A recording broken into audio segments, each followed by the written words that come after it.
Hello, Crismandos! Tudo bom com vocês? Bom, eu espero que vocês estejam bem, que esse período de quarentena esteja sendo um tempo fecundo de oração, já que essa é a nossa realidade, né? Ficar dentro de casa, não poder vir para Crisma, não poder dançar na animação, não é verdade? Reclamar do catequista, chegar atrasado na missa. Mentira, chegar atrasado na missa só mesmo a minha célula. Mas enfim, gente, eu espero que esse período esteja sendo um período bom para vocês e nós da equipe, né, estamos fazendo algumas videoaulas para que vocês não se esqueçam de nós e para que vocês também não fiquem enferrujados, né, com os temas e algumas coisas. E aí eu fui convidada pela coordenação para falar, para relembrar um pouquinho com vocês a respeito dos sacramentos da igreja. Bom, sem mais delongas, vamos começar com o tema, efetivamente. Eu já peguei aqui minha cola com muitas anotações importantes para você anotar no seu caderno. E começando o tema sobre sacramento, a gente precisa saber primeiro o que significa sacramento, né? Essa palavra vem do grego e vem da palavra mysterium. Quando ela é traduzida para o latim, ela tem dois termos, sacramentum e mysterium. E aí, eu sei que parece igual, é porque eu não sei falar grego nem latim, mas tudo bem. E aí a palavra sacramentum, ela tem um significado, que eu vou ler aqui para vocês. Ela exprime mais o sinal visível da realidade escondida da salvação. Ou seja, é aquele sinal que nós conseguimos ver da graça de Deus. Eu lembro até hoje que na época que eu estava no lugar de vocês na Crisma, quem deu essa pregação para nós foi o Davi Paroli. E ele fez a gente repetir 500 milhões de vezes o significado de sacramento.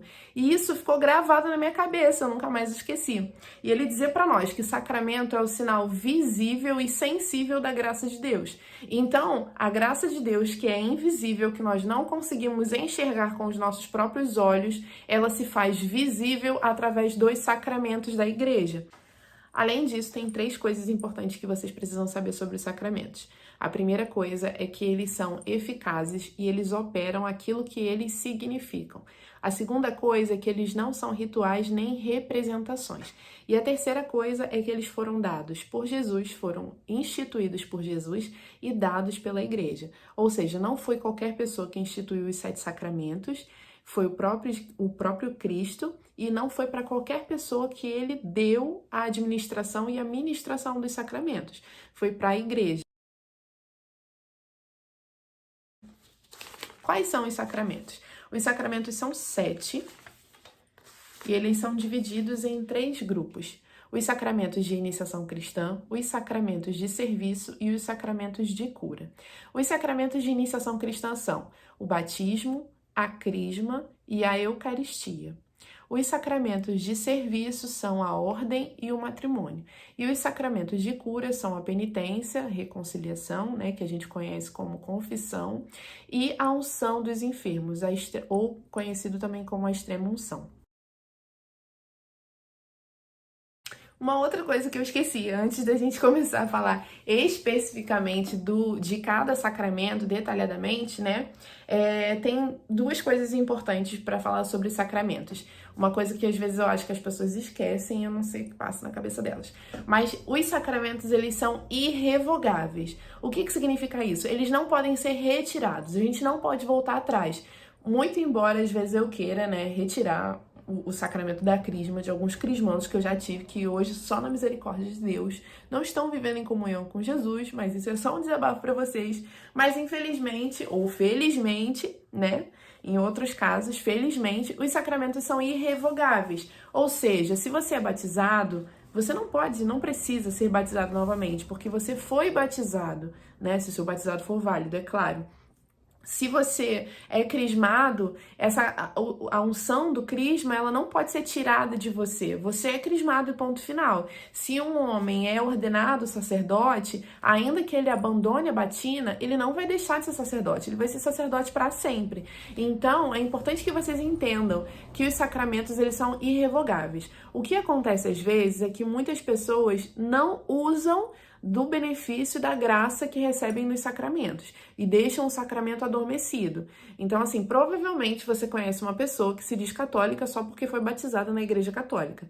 Mas o fato dela ser batizada na Igreja Católica não significa que ela é católica, porque o sacramento, ele vai ter eficácia a partir também do seu esforço. Eu não sei se vocês lembram de uma homilia do Padre Júlio, há muito tempo atrás, que falava sobre santidade, que santidade é a graça de Deus mais o esforço humano, né? Então, o fato de ser batizado não significa que você não tenha que fazer nada, significa que você tem as graças necessárias para ser um bom cristão, mas você, na sua liberdade, precisa lutar para ser um bom cristão. E você tem as armas, você tem a graça para isso, né? A graça que vai te ajudar para isso, assim como os outros sacramentos também. Mas muitas pessoas às vezes deixam ele adormecido, né? Igual os crismandos. Existem vários crismandos que eu já tive, né, que foram crismados há alguns anos atrás e hoje em dia nem vão à missa, nem vão à igreja, né? Então, assim, isso significa que eles deixaram de ser crismados? Não. Isso significa que eles são católicos? Não, porque eles não estão vivendo, não estão tendo a vida cristã, né? Como Jesus nos convida a viver. Eles são crismados sim, a fé deles está confirmada sim, mas o sacramento deles está ali, adormecido, né? Então cabe a nós também utilizarmos dessa graça. A segunda coisa super importante é o termo economia sacramental. O que é isso? Economia sacramental é que os sacramentos eles têm um período determinado de existência e de funcionalidade, se é que eu posso usar essa expressão, né? Mas os sacramentos eles foram instituídos por Jesus lá no alto do madeiro, na sua paixão, morte e ressurreição. Então, a partir dali até o final dos tempos. Então, no Antigo Testamento existiam sacramentos? Não, não existiam os sacramentos. Desculpa. E depois do fim dos tempos, vai existir? Não, a gente vai estar no céu e a gente não vai precisar disso. Por quê? Porque os sacramentos são aqueles sinais visíveis, lembra que eu falei no início? São aqueles sinais visíveis que nos aproximam e nos colocam em comunhão com Deus, enquanto nós não vivemos em comunhão perfeita com Ele no céu. Então, quando uma pessoa morre, por exemplo, e ela passa pelo purgatório e ela vai para o céu, ela não precisa mais participar da missa e receber Jesus Eucarístico, porque ela está ali com Ele, face a face, contemplando Ele perfeitamente. Os sacramentos servem para nós, igreja militante, né? É a igreja que milita aqui na Terra para chegar no céu. Eles servem de ferramentas para que a gente consiga chegar até o céu. Eu espero que vocês tenham entendido isso, que eu vou passar para o próximo vídeo, tá bom? E se você não estiver entendendo, você anota em nome de Jesus as suas dúvidas. Pois bem, vamos começar com o primeiro sacramento de todos, que é o sacramento do batismo. O que significa o sacramento do batismo? Assim como nós nascemos, né, lá da barriga da nossa mãe, no dia do nosso nascimento, quando nós nascemos para essa vida terrena, no nosso batismo nós nascemos para a vida espiritual. Qual é o objetivo do batismo? Ele nos lava do pecado original, ele nos perdoa do pecado original. Todos nós, quando nascemos, já nascemos com essa culpa do pecado original. Ela foi herdada por Adão e Eva, né? Então, mas o meu bebezinho tão pequenininho, tão inocente, não tem consciência de nada, tem o pecado original. Tem, você precisa batizá-lo. É por isso que a igreja batiza crianças, por isso que a igreja orienta isso, né? Porque sem o batismo, né, todos nós nascemos com essa culpa e nascemos condenados ao fogo do inferno. Então, nós temos ainda essa prisão ao fogo do inferno. Então, quando a gente batiza, nós somos perdoados do pecado original e é aberta novamente a possibilidade de viver no céu, né? Para as pessoas que são batizadas já adultas, é até uma bênção de Deus isso.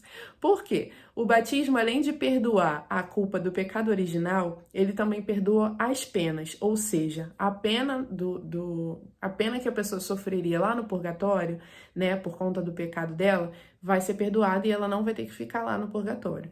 Então, uma pessoa adulta, ela não só tem o pecado original, a culpa do pecado original que foi herdado, que não foi escolhido por ela, né, mas foi herdado, assim como ela tem os pecados pessoais dela. Ou seja, eu vou dar o meu próprio exemplo.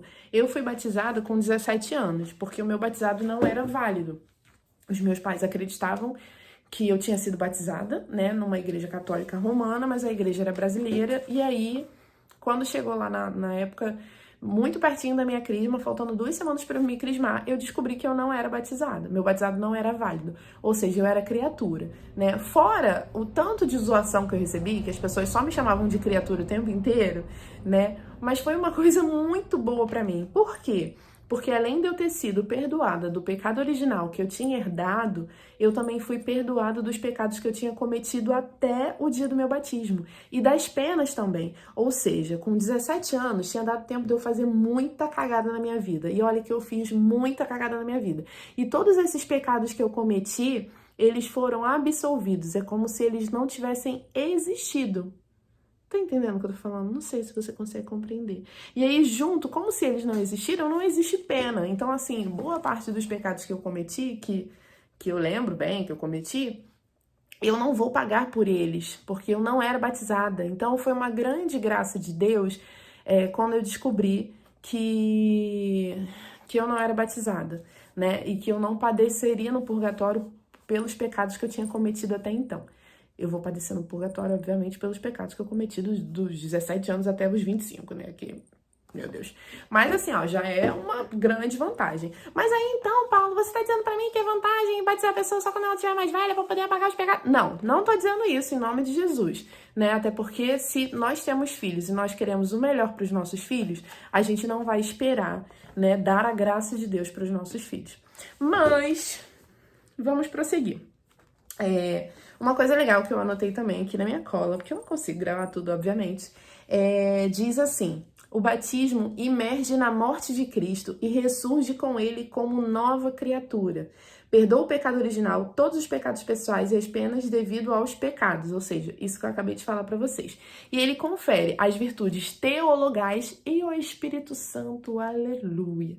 Quais são as virtudes teologais? A fé, a esperança e a caridade. Então, no momento do nosso batismo, nós recebemos essas virtudes teologais. Sensacional, né, gente? Eu sei. Chegamos ao sacramento da crisma, sacramento pelo qual vocês estão lutando aí bravamente, aturando o Padre Washington, aturando a coordenação e os catequistas de vocês. Meu Deus do céu, que bênção! Chegamos ao sacramento da crisma, conhecido como sacramento da confirmação, conhecido como sacramento da maturidade. Gente, eu que não tenho maturidade para fazer videoaula, né? Mas vamos lá falar sobre o sacramento da confirmação. Vou ler algumas coisas importantes e vou fazer os comentários, tá bom? O sacramento da confirmação é a confirmação do seu batismo, ou seja, como eu disse no vídeo anterior a respeito do batismo, o sacramento da confirmação é quando aquela criança que foi batizada quando era pequena, ou não, adulta, né, que foi batizada, já mais velha, mas é quando a pessoa já tem consciência, já tem maturidade, tem o desejo livre e espontâneo de participar da vida da igreja. Então ela mesma confirma a sua fé. Ela tem padrinho, tem madrinha? Tem, mas aquela pessoa, aquele padrinho, aquela madrinha é só uma testemunha daquilo que ela está querendo confirmar. Ela vai diante do bispo e fala: sim, eu quero, eu creio na igreja. Por isso que o sacramento do crisma, né, são perguntas que o bispo faz, ou o padre, eu já vou falar disso, porque tem padres que são autorizados a ministrarem, né, o crisma, e foi o meu caso, inclusive, mas a pessoa, o candidato, ele chega na igreja e ele responde na frente da comunidade inteira. O bispo faz perguntas e o candidato responde a essas perguntas, né? Renunciais ao demônio, creio na igreja, pipipi, popopó. Isso que eu acho que vocês, se você já participou de alguma celebração de crisma, provavelmente você viu isso, né? A não ser que você estivesse dormindo, mas é assim que funciona. Vamos lá. O sacramento do crisma, o que acontece? Além de ser a confirmação do seu batismo, você recebe os dons do Espírito Santo, aleluia, que também são 7. Vocês estão vendo que 7, né? 7 é um número, assim, muito importante para nós. é o número da perfeição mesmo, é uma coisa incrível. Mas vamos lá. Ele dá a oportunidade do crismando confirmar o desejo de ser membro da igreja, no caso dos batizados quando eram criança, né? E reafirmar seu compromisso com a mesma, no caso, a igreja, quando atinge a idade da razão. O meu caso, por exemplo, eu fui batizada e crismada no mesmo dia, ou seja, eu tava com muita convicção de que eu tinha nascido para ser católica, entendeu, querido? Porque assim, quando eu fui batizada, eu já tinha consciência disso, eu já sabia do meu desejo de participar da igreja, né? Eu não era inconsciente daquilo, né? E quando eu fui crismada, a mesma coisa, foi questão de, sei lá, acho que talvez em 20 minutos depois eu fui crismada, né? Por quê? E no meu caso foi o Padre Júlio mesmo que ministrou os 3 sacramentos para mim, porque eu também recebi a primeira comunhão nesse dia, foi uma coisa assim, eu saí levitando da igreja. Mas ele recebeu essa autorização, foi no Sábado Santo, e aí ele tinha autorização para ministrar os 3 sacramentos na noite do Sábado Santo, né? Foi uma bênção, gente, realmente uma coisa emocionante. Dia 19 de abril fazem 6 anos que isso aconteceu. Bastante tempo. Mas vamos lá. Ele é um sacramento complementar ao batismo. A unção pode ser feita pelo bispo ou pelo padre. Foi o que eu falei. A unção do crisma na fronte, assim, ó, pelo óleo consagrado pelo bispo. Esse óleo, ele é consagrado na Quinta-feira Santa. Ou seja, na semana passada, nós vivemos a Semana Santa. Na Quinta-feira Santa de manhã, lá na catedral, o bispo celebrou a missa que tinha a unção dos santos óleos do crisma. Ou seja, você que está me assistindo, que vai ser crismado nessa turma, em nome de Jesus, ainda esse ano, que essa quarentena vai acabar, você vai receber a unção com esse óleo, desse óleo que foi... Me fugiu a palavra. Enfim, desse óleo que foi... Gente, a palavra... Consagrado, lembrei. Que foi consagrado na Quinta-feira Santa da semana passada. E deve ser realizado na igreja, inserido na celebração da missa. Ou seja, o crisma, a unção do crisma, ela não pode acontecer na praia, ela não pode acontecer no sítio, ela não pode acontecer numa casa, num boteco. Não, ela não pode. Ela precisa acontecer dentro da igreja, inserida na celebração da missa. Ou seja, tem que ser dentro da missa. Beleza? Beleza. Depois que a gente é crismado, nós recebemos, né, os dons do Espírito Santo e aí nós temos a capacidade de testemunhar a Cristo através da palavra e de obras. Ou seja, você ganha uma autoridade, né, através da graça de Deus para falar de Jesus. E assim, pode parecer uma loucura que eu vou dizer para vocês.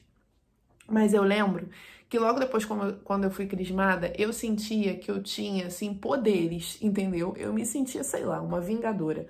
Porque, e até uma pessoa uma vez conversando comigo, logo depois, assim, acho que foi na semana seguinte da minha crisma, falando comigo, e aí, como é que você tá se sentindo? Eu falei assim, gente, eu tô me sentindo imbatível, porque eu falo de Jesus até pro pós. Não é que a gente vai ficar assim, né, é óbvio que eu tava falando como uma brincadeira, mas você ganha uma autoridade para falar dele, porque você já não está mais falando só por você. O Espírito Santo está falando em você, está agindo em você. É uma grande graça de Deus. Então nós temos essa autoridade para falar, para testemunhar o Cristo, para testemunhar a ressurreição de Cristo, para testemunhar sobre a sua igreja, una, santa, católica, apostólica, né? Nós temos essa autoridade. Agora, eu vou falar um pouquinho sobre o sacramento da Eucaristia. É o sacramento mais sublime da igreja, é o sacramento mais importante de todos, porque se trata do corpo e sangue do nosso Senhor Jesus Cristo, né? É por isso que a igreja vive, é isso que sustenta a igreja, é isso que sustenta a nossa vida, a nossa alma, a nossa caminhada. Então, antes de começar, eu queria explicar um pouquinho sobre o significado da palavra Eucaristia. A palavra Eucaristia significa dar graças, ação de graças, né? E o que é essa ação de graças? É uma grande ação de graças a Deus que nos salvou entregando-se a si mesmo, né? Então, quando a gente fala de Eucaristia, também tem um significado um pouco mais popular para nós, ela significa agradecimento, né? Um grande agradecimento a Deus por Ele ter nos dado o seu Filho, né? O corpo e o sangue de Cristo, para que a gente fizesse esse memorial. Toda vez que a gente fala memorial da Páscoa do Senhor, nós estamos revivendo novamente. Não é uma representação, não é um simbolismo, não é um símbolo, mas toda vez que nós participamos da Santa Missa, nós estamos adentrando mais uma vez no mistério da Páscoa de Nosso Senhor, que morreu e ressuscitou por nós, né? Então nós estamos vivendo novamente a paixão, morte e ressurreição de nosso Senhor Jesus Cristo. E o interessante sobre a Eucaristia, eu até anotei aqui, que fala assim: já na missa podemos perceber que a Eucaristia é o centro da vida cristã. No centro do espaço da celebração da missa está o altar, a mesa do banquete. Nessa mesa tem uma cruz que nos indica que naquele altar se oferece o sacrifício de Cristo. E ao lado dessa mesa nós temos o ambão, que é onde nós temos a liturgia da palavra, né? Primeiro nós nos alimentamos da palavra de Deus, com tudo aquilo que ele tem a nos ensinar, nos dizer, e depois nós nos alimentamos da palavra desculpa, depois nós nos alimentamos na liturgia eucarística, né, do próprio corpo e sangue do nosso Senhor Jesus Cristo. E esses dois, a palavra de Deus e a Eucaristia, né, eles se unem a isso. Então, assim como na ceia, na última ceia, né, todas as palavras, tudo aquilo que Jesus tinha ensinado, né, para os discípulos se consolidou no ato do partir do pão, na oferta do vinho. Então, a Eucaristia é o centro da nossa fé, é o centro da realidade cristã. Se você for perceber dentro do templo, né, principalmente na nossa paróquia ali, mas em outras paróquias também é assim. O centro do templo é sempre o altar, a mesa do banquete, né? Na nossa paróquia, no caso, do lado direito, para quem tá vendo na posição do público, né? Na posição da comunidade, do lado direito tem a pia batismal, né? Desculpa, tem a pia batismal, mas ela não tá no centro. Por quê? Porque o batismo não é o centro, né? O centro é a mesa, é o banquete do Cordeiro, é onde nós celebramos, né, a paixão, morte e ressurreição de nosso Senhor Jesus Cristo. Além disso, uma coisa que é muito importante de falar é sobre as pessoas que comungam da Eucaristia estando em pecado mortal ou tendo dúvidas se estão realmente em pecado mortal. Todas as vezes em que nós entramos na fila da comunhão e estamos em pecado mortal, quando a gente recebe Jesus, a gente não está recebendo aquela graça de Deus, de ter o Senhor ali, né, dentro de nós. Porque quando a gente comunga, a gente consegue ter a comunhão durante aquele momento, durante aqueles minutos em que o Senhor está dentro de nós, passando pela nossa corrente sanguínea. Naquele momento a gente tem a comunhão plena daquilo que nós viveremos no céu. Mas se você recebe Jesus estando em pecado mortal, você está comungando a sua própria condenação. Já na Santa Ceia, lá na Quinta-feira Santa, a gente já teve um vacilão que recebeu Jesus em pecado mortal. E a própria palavra diz que após receber o pão, Satanás entrou nele, né? E nós estamos falando de Judas. Então, que a gente tenha essa consciência, né, do valor que tem a Eucaristia para nós e do valor duplo que ela pode ter, dependendo de como esteja o nosso estado, né? Se nós estamos em pecado mortal, nós precisamos procurar a confissão.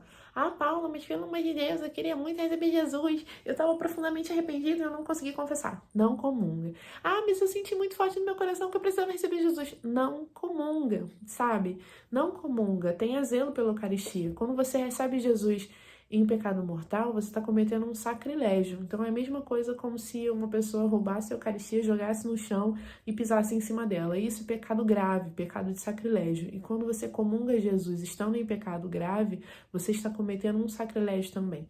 Então que a gente tenha essa consciência do valor imenso da Eucaristia. É ela que sustenta a vida da igreja, é ela que sustenta a nossa alma, é ela que nos conduz, né, para a vida eterna, para a vida com Deus.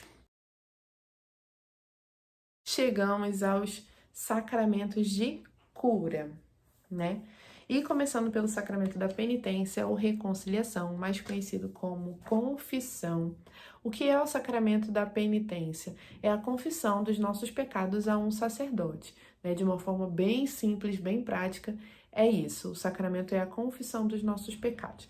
Ele é dividido em algumas etapas, né? A primeira etapa é o exame de consciência. Então, antes de eu ir até o sacerdote, antes de eu entrar na fila para me confessar, eu preciso fazer um exame de consciência, que é pensar nos pecados graves que eu cometi e nos pecados veniais também, porque a igreja recomenda que sejam confessados os pecados veniais, apesar deles serem perdoados no ato penitencial durante a Santa Missa.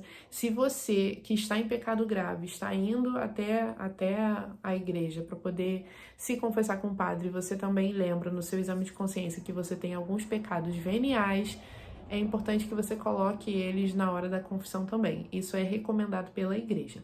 Para uma boa confissão, para uma confissão ser realmente eficaz, né, é importante que a pessoa esteja verdadeiramente arrependida. Esse é o segundo passo para uma boa confissão, que é o arrependimento, é a contrição. Ou seja, se você cometeu um pecado e você não está nem um pouco arrependido dele, não vai adiantar você ir confessar com o padre só para você poder bater o cartão e poder voltar a receber Jesus. Uma coisa que é um pecado gravíssimo, que muitas vezes a gente comete e a gente não se dá conta disso, é usar de um sacramento para se beneficiar de outro. Ou seja, é confessar para receber Jesus. A gente não se confessa para receber Jesus. A gente se confessa porque a gente está arrependido do nosso pecado e a gente tem a reta intenção de não voltar a cometer aquele pecado. O terceiro passo é a confissão propriamente dita, né? O ato de ir até o sacerdote, confessar os seus pecados de maneira piedosa, de maneira honesta. Não adianta você ficar dando voltas e mais voltas, né, sobre o seu pecado. Uma vez eu ouvi numa pregação, que foi até na formação da equipe da Crisma, né, onde o padre Wagner falava a respeito de confissão para nós. E ele deixou muito claro que quando a gente vai confessar os nossos pecados, a gente não pode ser genérico, nós precisamos dar os detalhes, né? Por mais que isso seja humilhante para nós, é importante que a gente sofra essa humilhação e que a gente aprenda a confessar verdadeiramente. Quarto e último passo é o cumprimento da penitência. Então, o sacerdote passa uma penitência para você e você precisa cumprir essa penitência para concluir a sua confissão. Algumas pessoas até já me perguntaram sobre a absolvição geral, né? Gente, a absolvição geral não é algo que se faz em casos que não são extremos, né? A absolvição geral, que é quando um sacerdote absolve em um determinado ambiente várias pessoas sem ter ouvido individualmente a confissão delas, isso acontece em casos extremos, em casos muito graves. Não acontece, por exemplo, ou melhor, não deveria acontecer, né? Não deveria acontecer, fiquei até nervosa. Não deveria acontecer, por exemplo, da gente estar numa paróquia e aí tem um monte de gente lá na fila para confessar e aí o padre tá atrasado para celebrar a missa e ele vai lá na fila das pessoas que ainda faltam confessar e absolve todo mundo sem ter ouvido a confissão. E isso não deveria acontecer, né? Infelizmente, nós sabemos que acontece, mas enfim, graças a Deus, essa não é a realidade da nossa paróquia, né? Mas as exceções de absolvição geral é em caso de, sei lá, morte, por exemplo. A gente está dentro de um avião, o avião tá caindo, tem um sacerdote lá dentro. Não vai dar tempo de atender a confissão de todo mundo. Então, ele faz um ato de contrição com todas as pessoas ali, as pessoas verdadeiramente arrependidas, né, fazem esse ato de contrição e aí ele faz a absolvição geral. Então, são casos muito extremos, não são em casos para facilitar ou para andar rápido ou para ser mais prático, não. São em casos de extrema necessidade. Ou, por exemplo, uma pessoa que está à beira da morte, sei lá, está no leito de morte e aí ela não consegue confessar os pecados dela. Sei lá, uma pessoa que tá em coma, mas é uma pessoa católica piedosa que anteriormente já tinha demonstrado desejo de receber a unção dos enfermos, por exemplo. Durante a unção dos enfermos, ela recebe a absolvição dos pecados dela, né? Mesmo ela não tendo conseguido confessar. Por quê? Porque ela já tinha demonstrado o interesse em receber a unção dos enfermos e porque ela, naquele momento, não tem condição de se confessar. Isso. A unção dos enfermos, ela é ministrada pelo sacerdote para as pessoas que estão sofrendo alguma doença muito grave com risco de morte, né? As pessoas também que têm dúvidas, que não sabem se vai morrer, se não vai morrer, enfim, mas que estão sofrendo uma doença dessa, né, podem também receber a unção dos enfermos. É que a unção dos enfermos, ela une mais intimamente aquela alma, aquela santa alma a Deus, né? Ela não é uma mágica, ela não é um óleo curandeiro que vai fazer com que a pessoa seja curada da sua sua doença, mas a unção dos enfermos tem o objetivo de curar a sua alma.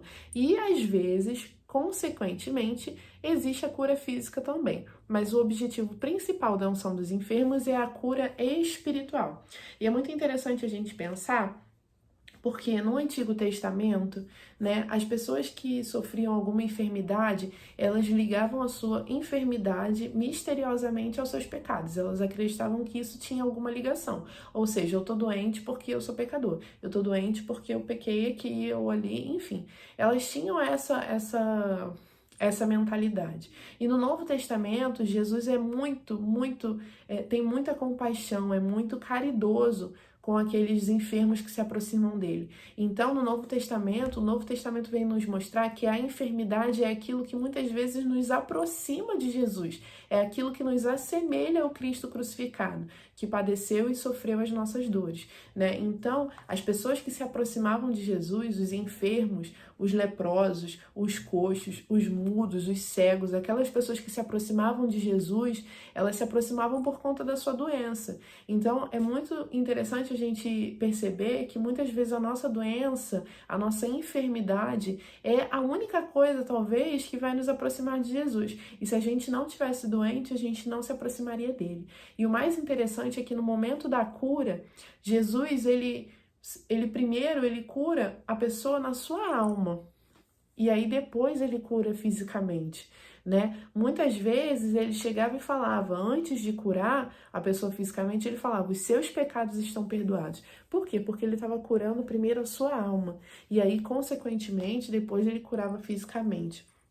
Mas o principal da unção dos enfermos é essa união mais íntima com Jesus, é essa preparação para uma santa morte, né? As pessoas, assim como eu falei no vídeo anterior, no vídeo da penitência, as pessoas, para receberem a unção dos enfermos, precisam estar conscientes daquilo, né? Ou se elas não estão conscientes no momento da unção dos enfermos, se ela tá em coma, se ela tá, sei lá, acho que eu só consigo pensar em coma agora, né? Mas a pessoa, no momento da unção dos enfermos, ela não está consciente, mas anteriormente ela já manifestou o desejo de receber a unção dos enfermos para outras pessoas, então sim, ela recebe o perdão dos seus pecados e a extrema unção.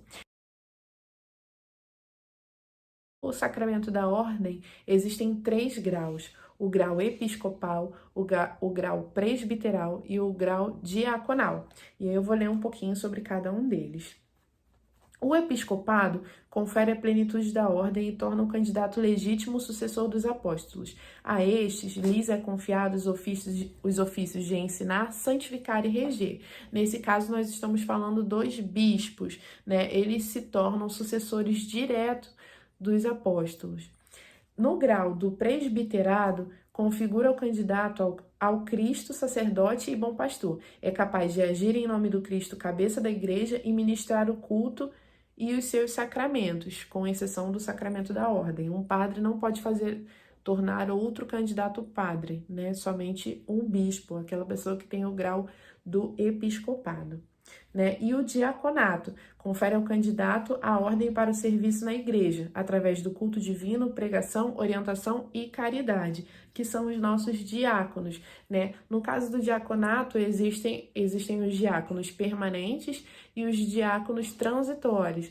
Então, os diáconos permanentes são aqueles homens que podem, por exemplo, ser casados e que vão ser para sempre diácono, eles não vão avançar nos outros graus, né, do sacramento da ordem.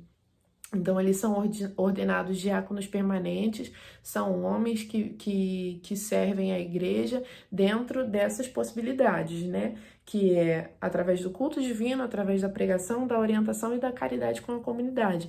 E são de grande serviço para a igreja, né? Dão um grande suporte aos sacerdotes.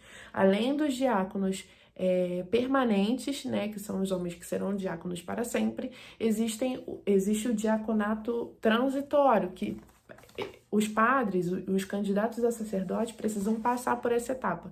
Então, um sacerdote antes de virar sacerdote, ou um bispo antes de virar padre e depois bispo, ele precisa passar por esse tempo de diaconato, né, por essa experiência do diaconato.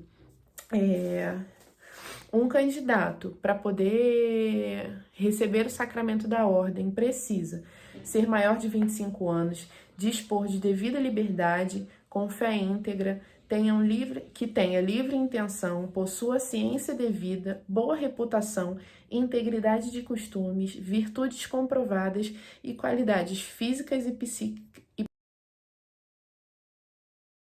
A humanidade, o sacramento do matrimônio é responsável pela união de um homem e de uma mulher e da educação dos seus filhos, né, para o céu, na formação de novos santos e santas de Deus. Aleluia, né? As suas propriedades essenciais são a unidade, ou seja, o homem e a mulher tornam-se uma só carne, e a indissolubilidade, ou seja, aquele sacramento, aquela união, ela é indissolúvel. Este sacramento não é ministrado pelo sacerdote, e sim pelos noivos, que, realizando o mesmo perante a igreja, pedem e recebem do sacerdote a bênção para a nova família que se forma.